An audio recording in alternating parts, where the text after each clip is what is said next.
I did all this shit just to get the opportunity to succeed. That's what people don't fucking understand, man. If people see the end result. I remember that guy saying, my God, man, I can't believe what the fuck I've just done. I put everything, ruin relationships, ruin this, ruin that, put everything on the fact I have to become someone in this world.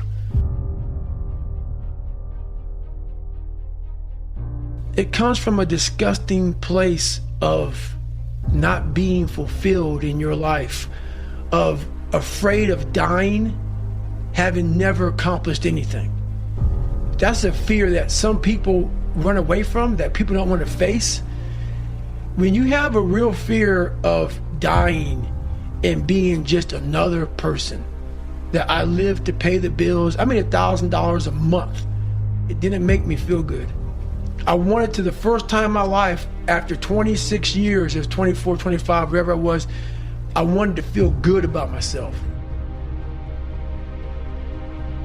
It is hard to look at that situation and really understand it.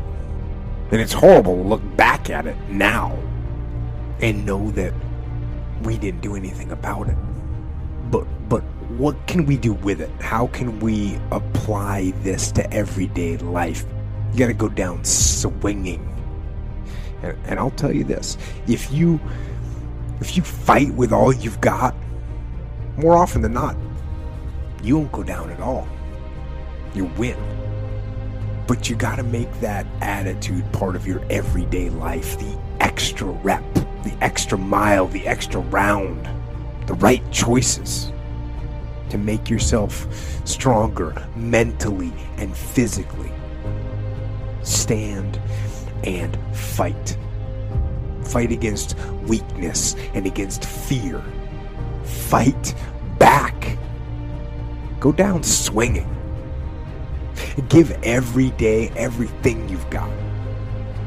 And when you face a challenge, even something where you don't believe you can win, but if you can't win, remember this: you have nothing to lose.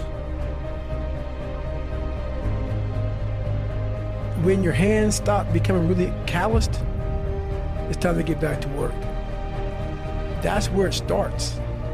It's that mentality. That's that mentality I never want to lose. I never want to get so nice where, oh, yeah, I did it, man. I did it. I'm good. That mentality of I'm willing to pick up that shovel and I'm willing to dig a 3-mile line, there's something about that mentality that I'm ready to go to work at any time. And that's what keeps me, those are the sparks. Like, I look at motivation as just a spark. It's like kindling. How a big fire starts, it starts with a little smoke. It starts with a little cigarette being thrown in the woods. Next thing you know, all California's fucking burn up. That's what I've been doing my whole life, is I find these little sparks. And once that little thing takes off, that's a 1 hour fuel. Then you got 10-hour fuel. Then you can move that thing to a 10,000 hour fuel. These big logs and big trees that burn for days.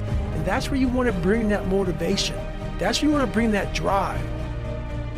I'm never satisfied with, oh, I did that. Like, I became a SEAL. I was an Air Force guy. I became a SEAL. I went to Ranger School. I tried out for Delta Force twice. I'm always looking for what is next. I'm trying to grow.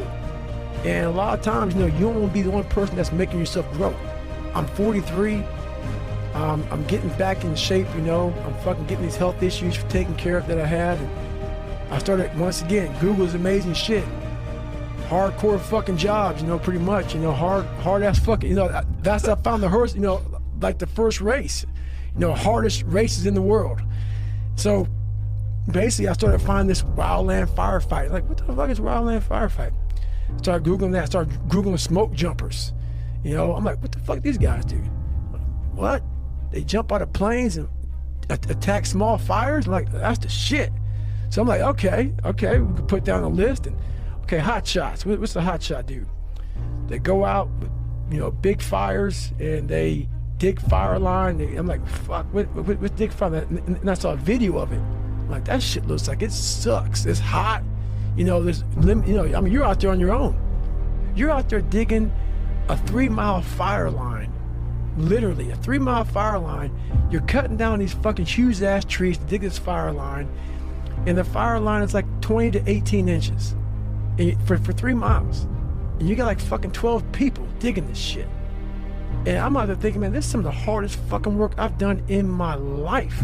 And it's that challenge that you can't find sometimes by going to the gym or by running, a 100-mile race. It's that new challenge of like, hey, and then you get done digging, all right, you worked 17 hours, 16, 17 hours, you get your fucking little fucking sleeping mat out, shack down, boom, right there on the floor, right there on the ground, get up, dig some more.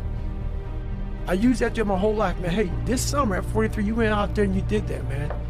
So, you're not giving up yet. You're not done yet. Not today.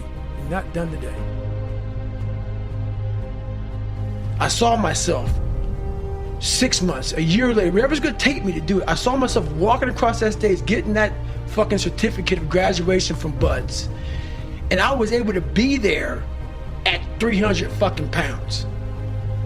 And that feeling that I was nowhere near that fucking feeling, I was able to put myself there 1,000,000 times every fucking day. And that feeling of like, my God, that is going to feel fucking amazing. That's what made me suffer. That's what allowed the pain to be real and say, this is worth it. I want to feel for this fucking next 18 months. It took me 18 fucking months to finally become a Navy SEAL, to finally, just get through Buds. 18 months, it's 6 months, it took me 18. That's what woke me up every fucking morning was, I'm gonna put myself through this much fucking pain and suffering for a few seconds. That's all it is. A few seconds of joy. And it's so fucking worth it, man. That's what people don't get. So I'm able to put myself at the finish line, even though I have no finish line, but at the finish line of an event, before I even start the motherfucker, to say, how are you gonna feel at the end of this? If this is my home, this is what I am, I had to always reset the bar. I had to reset my new norm. There always had to be a new norm. So one thing we don't do is we don't have a new norm. My new norm is you get up every fucking morning at 4 o'clock and you suffer. This is your new norm. That became my new fucking life. Most people want to get out of it.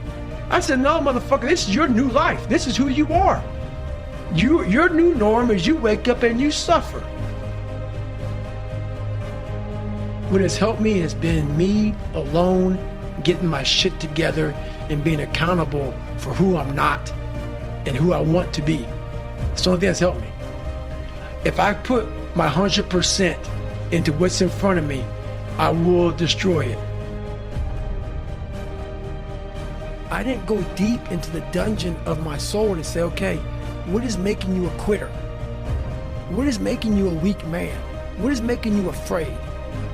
And so that's why I kept on quitting and going back to start, or not knowing how to get through hard times. We can't quit. So I kept on putting the sword back in the daggone fire, and I just beat it harder. And I beat it harder.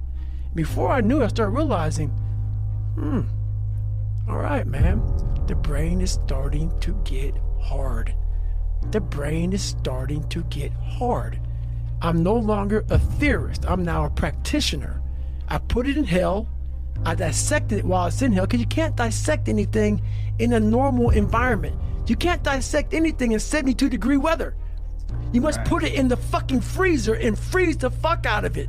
And then you dissect it. Dissect it when it's miserable. Dissect the brain when all it's thinking about is, I need to get out of here, man. I want to get out of the fucking freezer. Open the door. And you said, nah, 5 more seconds, man. 5 more seconds in the freezer. And that's when you start to pick that brain apart. And that's what all this stuff did to me. I kept on putting myself back into the freezer or the fire and beating the shit out of myself, mentally and physically. Before I knew it, this is what happened.